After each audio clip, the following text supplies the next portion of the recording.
Leadership, one of the most maligned words in the English language.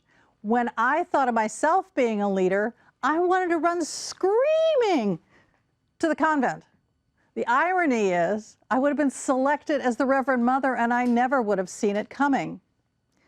My very favorite philosopher, Groucho Marx, once said, out of 1,000 men, only one is a leader of men.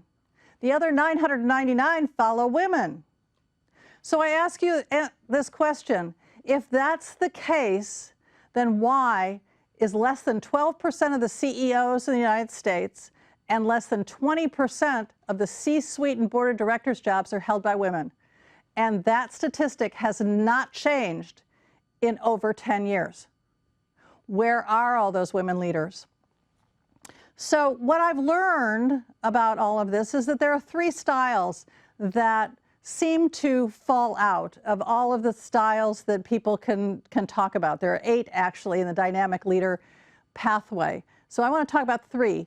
The first is command. The second is influence.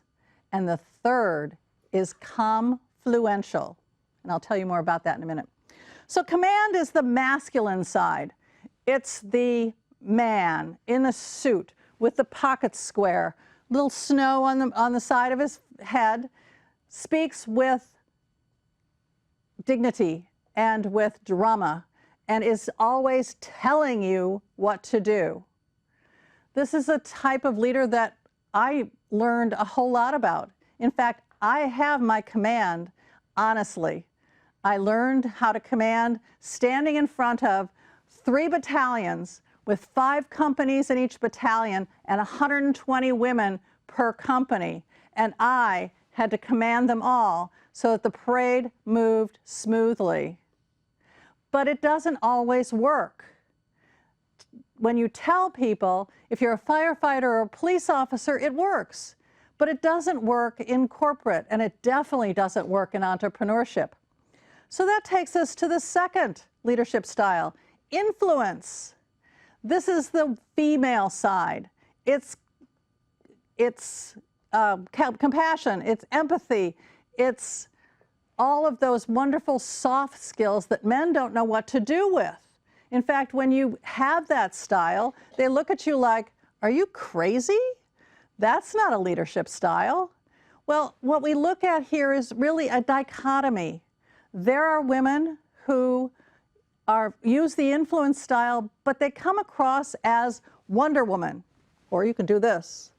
Or they come across as mom, who's very sweet, baking cookies, and really, wiping your nose when you cry or whatever it might be. Neither one of those really work well, and the men don't know what to do with you. And oftentimes we're not very effective just with influence. So the third style is the confluential. This is a joining of command and influence. It brings the best of both. So it brings empathy, compassion, creativity, collaboration, and that's what leads. That's the feminine side. And then what follows is the masculine, the command, the organization, the structure, the strategy. And we as true leaders need both sides. We need the feminine to lead with the masculine supporting. Without that, we can't lead effectively. And it's so very, very important to blend those two. That's when magic happens. So I ask you to step up, step out of hiding, and step into your confluential leadership. Because when we bring the masculine and feminine qualities together, men and women then can see the way to build deep, dynamic, and effective leader-follower relationships. So I ask you at this point to be bold, be unapologetic, be courageous, dare to lead.